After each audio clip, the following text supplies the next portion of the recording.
Welcome to Equipping the Core. We're excited to be back after our summer break and even more excited to have Tara Miner joining us today. Tara is the product manager for high capacity communications here at Marine Corps Systems Command. Welcome to the show. Thank you. It's a pleasure to be here. Can you give me an overview of your team and what systems you support? Product manager for high capacity comms came about after the command modernization effort executed in February of 2024 when PM comm systems became PM tactical communications and electromagnetic warfare systems. Originally, it was two teams, the PDM for SATCOM, and that merged with PDM for terrestrial high capacity communications. We have 3 teams supporting us right now. They have programs in various stages of the acquisition lifestyle that provide capabilities to the Marines to enable operations through transmission of ground-based comms for command and control. So we've got, within those 3 teams, we've got Wideband SATCOM. That includes our very small aperture terminal, VSAT, which many are probably familiar with, the MCWIS, the Marine Corps Wideband SATCOM family of systems, which includes MCWIS Expeditionary and MCWIS Light and Heavy, and then SCAR, which is our SATCOM Agile Reachback capability. The InterSATCOM team, the second team from PDM HCC, InterSATCOM, that includes the Expeditionary Advanced Ground Link, also known as EAGLE, the Global Broadcast Service, and the Secure Mobile Anti-Jam Reliable Tactical Terminal, or SMART-T. That one's a tongue twister. That's a mouthful. Yes, it is. And then last is our THC2 team. That primarily includes the next generation troposcatter system, the line of sight radio system, and the tactical elevated antenna mast system, also known as TEAMS. Lots of systems. Yes, we've got a lot of systems. Yeah. So you mentioned the NGT, and I know that just began fielding, and it's replacing a system that's been in use for a few decades. Can you tell us a bit about that system and what upgrades Marines can expect? Sure, yeah, and I'm glad you noted the time since the Track 170, which is the legacy system, since that's been fielded, which was decades ago. So it's a really great opportunity. This is one case where we're actually removing a legacy system and replacing it with an improved capability. So we are very, very excited. So with time comes the technology allowing for greater bandwidth and a more expeditionary form factor. The reliance on higher data throughput to maintain the common operational picture in near real time was a requirement we were given to accomplish using this beyond line of sight capability, using the troposphere. So that's what the NGT, the next generation troposcatter, is. Okay. So I think our team met that challenge exceptionally. NGT, it fits into a single JLTV, which is an improved upgrade from the Track 170. It also supports the X-band in addition to the traditional C-band, which is usually what troposcatter is based off of. So we've got an increase of bandwidth there. Okay. And then it also supports significantly higher range and data rates over the legacy solution. For the NGT, your team recently completed fielding and net with Marine Corps Communications Electronics School at 29 Palms. How did that go? Was it the first net for the system? Yes, we did just complete that fielding and net back on the 30th of August. That was about a month-long effort. It was not without challenges, and we did have some lessons learned to use for our future fieldings of that system. But overall, it went really well. The planning required to conduct that fielding and net can be a real challenge, but the coordination by the team and the Marines and the civilians at the comm school was almost flawless. We fielded 30 systems and conducted 3 weeks of new equipment training for the schoolhouse. The third week were for the maintainers of the system, who also attended the first 2 weeks. Okay. This is a major milestone in the Corps' efforts to replace the legacy Track 170 and improve the fleet's long-range terrestrial C2 command and control capabilities. The team is now busy working the delivery schedule with the vendor to plan out and support the next round of fieldings, which should start in first quarter of FY25. And those will be fielded all through FY25? Yes, it will. Okay. Our next focus for fielding will be 3MAF. Okay. Another system that you mentioned, and it has my favorite acronym of them all, SCAR. What is SCAR and when can Marines expect to receive it? So SCAR is the SATCOM Agile Reachback capability. It's not yet a program of record, but it is an effort. So essentially, it's SpaceX's Starshield platform, which is a more secure version of the Starlink commercial product.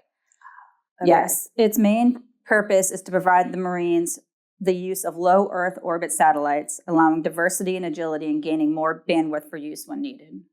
So we have the McWiz Marine Corps Wideband SATCOM family of systems, which provides more of that military SATCOM capability. Okay. And SCAR is intended to be that commercial capability to add increased throughput for the Marines. Okay. So the Marines globally have discovered the advantages of this capability, and several units have purchased some of their own. We're working closely with DCI, C4, and CD&I to get this capability to the fleet sometime in first quarter 25 to meet our initial operating capability. So having a commercial off-the-shelf capability like this, does it add more bandwidth in the field? Like more, I don't know much about SATCOM, but like channels? It does, and as SpaceX releases more satellites, there's the way SATCOM works. You've got multi-layers of satellites. So you've got the LEO, which is the low Earth orbit. You've got the MEO, which is the medium Earth orbit. Then you've got the GEO, which is the geostationary Earth orbit. Okay. And geostationary is where the brunt of our capabilities work from. That's usually where the military capability is. Okay. We're doing more to get into that MEO capability. And then this LEO, that's where Starshield, you'll hear about Amazon Kuiper, Allspace. There are others coming into the market that are kind of flooding that LEO capability. And because it's lower Earth, the throughput tends to be faster. Lower. Yes. Okay. And okay. it tends to be a little bit less expensive. So the Marines know that, and it's small. You know, if you've ever seen a Starlink or Starshield terminal, you know it's not much more than a shoebox. So it's something very easy to set up and use. It doesn't require a lot of transit cases. It doesn't require a lot of training. Now with SCAR Phase 1, which is what we're calling this SpaceX Starshield initiative, where we've procured our initial set of terminals to field in support of our IOC. That's SCAR Phase 1. SCAR Phase 2 is planned for the 27 through 29 timeframe. That's what will be our true hybrid SATCOM terminal. It'll provide a multi-band, multi-orbit, that LEO, MEO, GEO capability in a single terminal. Right now, we don't have that. That's interesting. Yes. Okay. And with that, we're leveraging the Navy. It's called the Navy Sting program. They're doing a phased program. I think they're in their increment zero right now, working towards an increment 1. And then they're working increment 2, 3, and 4. And their increment 3 and 4 is supposed to be that multi-band, multi-orbit terminal. So our plan in the Marine Corps is to leverage all of the research and development efforts that they are doing, and then kind of take that product and Marine Corps-ize it to make it something that'll meet our needs. Okay. It's really interesting when you have all the orbits, because then you can jump from each one depending on which satellite's available, I'm assuming. Yes, and our plan and our premise in the program office is to, with the family of systems for SATCOM, and even with our THC2, our terrestrial high-capacity comm system, the line-of-sight radio system, the Eagle, the next-generation troposcatter system, is to give the fleet options. If one capability is impacted, we have other options for them to use to have that critical communications capability. You've lightly touched on it, but the Marine Corps Wideband Satellite Communications Light and Heavy, or McWiz. Can you tell us a bit more about that program? Sure. So presently, we sustain the very small aperture terminal, the VSAT family of systems. There's VSAT, small, medium, large. That is a system that's been in sustainment for several years, and it's meeting the needs of the Marine Corps. However, we're running into a lot of obsolescence issues at this point. It's an old system. The parts are not being manufactured, and we're constantly having to find parts and find ways to harvest parts to maintain readiness of that solution. So our replacement system for that is the McWiz Light Heavy. This will be our future system to meet that geostationary orbit satellite access. It's comprised of modular man-portable cases. It's multi-band. It operates on the X, the KU, and the KA band. It's geosynchronous, and it's also MEO, medium Earth orbit capable, to operate super high frequency satellite terminals. So that is another case-based system. It'll also fit in the back of the JLTV. Okay. It's also, this is something that just came about back in July, it's also the first ground-based terminal certified to operate on SES's mPOWER MEO constellation. So for us, that's a big deal. We're trying to get into that MEO space. Right now, we don't have a capability that does that. This light-heavy terminal is certified to work on the MEO satellite constellation. The light-heavy, our contract was just awarded last September. So right now, that was awarded to Lightcom. So right now, we are in the DT, developmental testing phase. We'll be moving into operational testing next summer, and we are on track to meet our IOC, our initial operational capability, in fourth quarter of FY26. Oh, that's pretty fast. Yes. We're making really good progress. We have a good relationship with the vendor. Part of our team is out in Victor, New York this week at the vendor site doing a level of repair analysis and inventory of our test assets. They've got some Marines out there, so it's a good time for them to kind of see what this system will look like and start understanding what the organic maintenance plan for the system might be.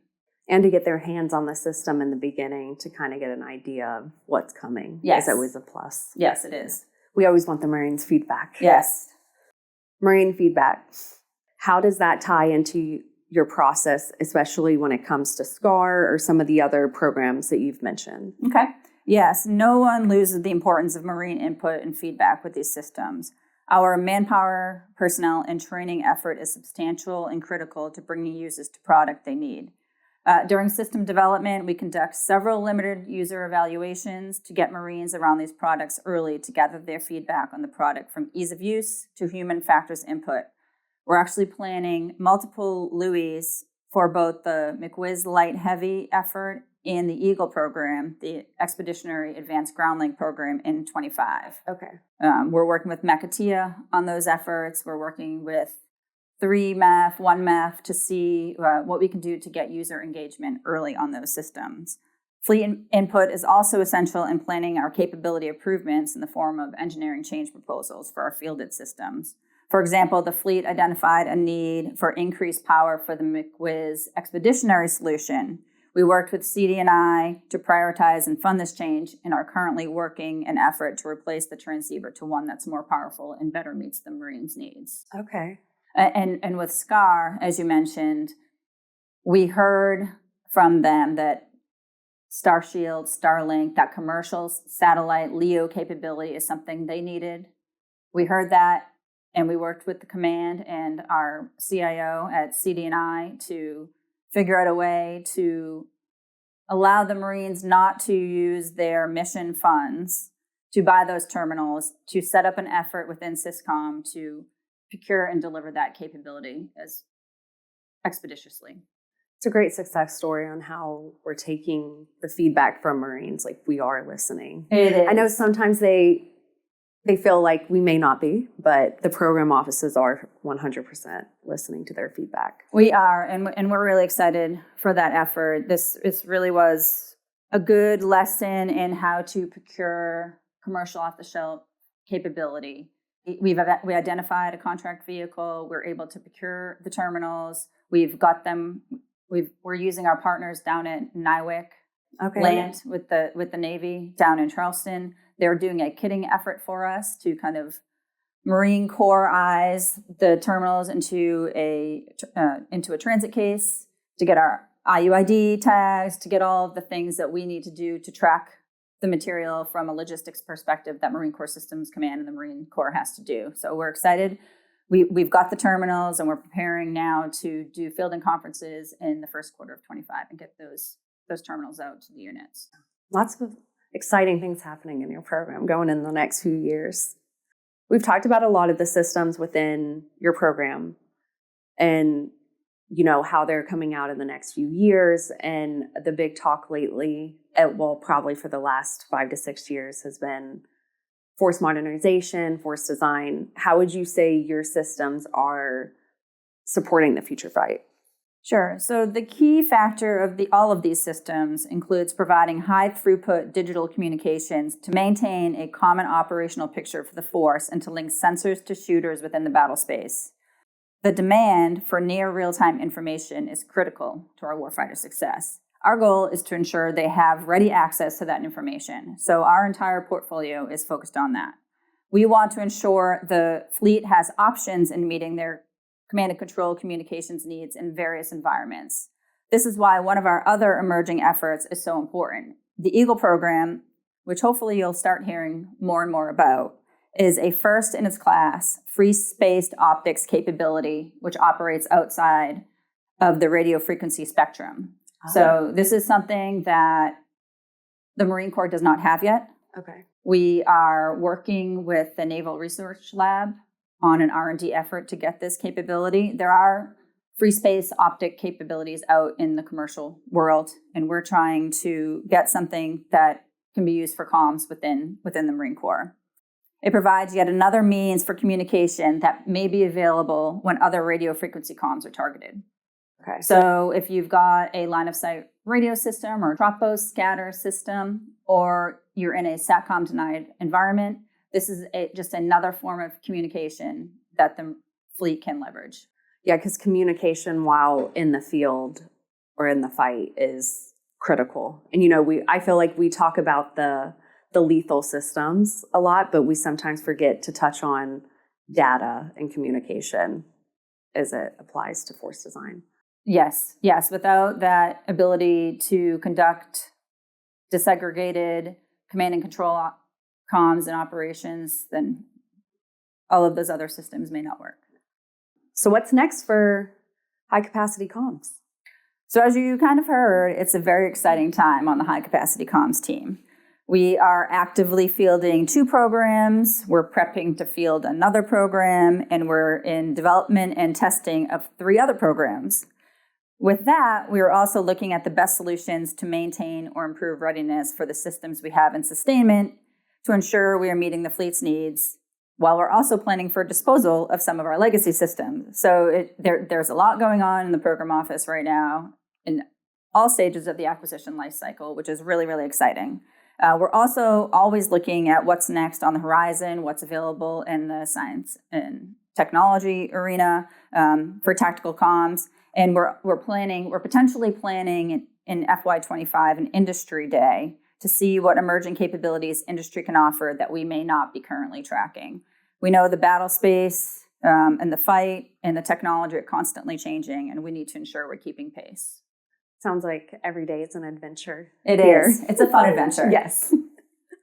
So we talked a bit about your program, what's next, but let's shift it a little bit and talk a bit about you. How did you end up at Syscom? Can you give us a background of your career? Sure. I actually started my career as an IT specialist working for the Army as part of their Army Knowledge Leaders program. I joined that program when I got out of college. Did that for a few years, and then following the intern program, I briefly worked as a contractor supporting an ACAT-1 business system with the Army called the General Fund Enterprise Business System.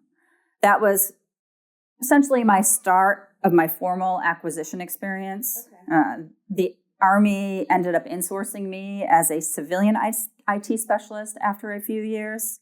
In that role, I was performing duties more closely aligned to the program management arena. So my position was reclassified as a program analyst. From there, I moved up to the Army's Program Executive Office for Enterprise Information Systems, where I worked as an acquisition management specialist for various enterprise IT systems. Essentially, I was a liaison between the program offices and the Department of Army's Acquisition, Logistics, and Technology Group, kind of helping programs navigate through the defense acquisition system, how to get to their milestone decisions and things like that. And then in 2015, I decided it was time to seek other acquisition opportunities. And that's when I was lucky enough to land my first role with Marine Corps Systems Command. I was hired as a program analyst with PM, Global Combat Support System, Marine Corps, just downstairs from here. And in that role, I was charged with leading the warehouse management system project That was a great learning experience as my first role as a project officer. Then in 2018, I had a mentor, our APM for program management at the time. She was somewhat of my mentor, and she helped prepare me for promotion to a product manager. So at that time in 2018, I became the product manager for the manpower and recruiting group within PM applications. Okay. Yes. And then after a reorg and a realignment, which seems common around here, we were reorged and realigned under the Navy's PEO for Manpower, Logistics, and Business Solutions. And my team became the product manager for procurements, recruiting, and training. So you're likely seeing a trend here that my career primarily focused on IT and business systems. Yes. Which is fitting because my degree is in computer information systems with a master's in business administration. So IT is what I knew. But when I saw the vacancy announcement for the PDM for high capacity comms, formerly SATCOM, back in 2023, I knew I had to apply. It was time to expand my acquisition experience. So it has been a thoroughly enjoyable challenge seeing and working the acquisition process from the more tactical and tangible hardware perspective. So are you from the DMV area? I'm not. I am from Massachusetts. Okay. But I've been living in the DMV area now for just about the same amount of time I did live in Massachusetts. So I've been here since 2002. Okay, so you're practically a local. I'm practically a local at this point, yes. Where can we find you when you're not here? Oh, when I'm not here, let's see. Well, I have 2 children, 12-year-old boy and a 15-year-old girl that keep me quite busy. They both play competitive soccer. So if I'm not at work, this is actually funny because I talked to my mother, and when I talk to her, she says, you're either at work or headed to work or you're at a soccer field, which is true and a little bit sad, but I wouldn't have it any other way. And then the other place you'll find me is in our winery. My husband and I actually own a winery called Noakesville Winery. So when I'm not doing this job or transporting my kids somewhere, I'm doing that job. That is so interesting. How did you get into that? We really enjoyed wine. Yeah. Fair, yes. But my husband is, he's a firefighter, but he is highly motivated. And he's also the type that's looking for a challenge. So we bought some property back when we moved to our current home in 2014, and we decided to plant some grapes and see what would happen. And then COVID hit, and we were home and had more free time. And so we decided to try making wine. And my husband ended up getting an internship with another local winery in Virginia and really enjoyed it. And we decided that people actually liked the wine we were making, and we decided to start selling it. And then it's grown since then. So we started selling commercially back in 2020. And since then, we now have a small tasting room that's open to the public. And I love that. It kind of reminds me of this holiday movie on Netflix about a winery. Oh, I've probably seen that one. It's one of my favorites to watch around holidays. Did it take place in upstate New York? I think there might have been a few different ones, but I know I've seen a couple. This one I think was in California. Okay. Yeah. I'll find it and I'll share them. Okay. Yes, please do. Now that we've talked about what your team is working on, let's do what everybody loves, the lightning round. Okay. So I didn't share these with you. So when I ask, just say the first thing that pops in your head. Okay. Okay. You ready? I think so. Okay. Chocolate or vanilla? Chocolate. If you could travel anywhere, where would you go? Italy. Favorite season? Summer. Favorite TV show, book, movie, or podcast? So let's see. Podcast, it's really sad, but I'm into Disney planning podcasts. So there's one called WDW Prep to Go that I listen to their trip reports on a regular basis, even when I have no plans to go to Disney. And then movie, probably P.S. I Love You. I'm a bit of a sucker for a rom-com. And then book, I recently read The Women by Kristen Hanna, which has become one of my favorite books. It was a really interesting story about women supporting the Vietnam War. That's on my to be read list? It was, well, I listened to it on podcast, Okay. which is, since I'm in my car so often, that's usually where most of my reading comes in. But it was good. I recommend it. Well, thank you for coming on. Thank you for having me. This has been fun. It's been a lot of fun. Thanks for listening to this week's episode of Equipping the Core. Don't forget to follow us on your favorite podcasting platform or on social media. We'd love to hear from you.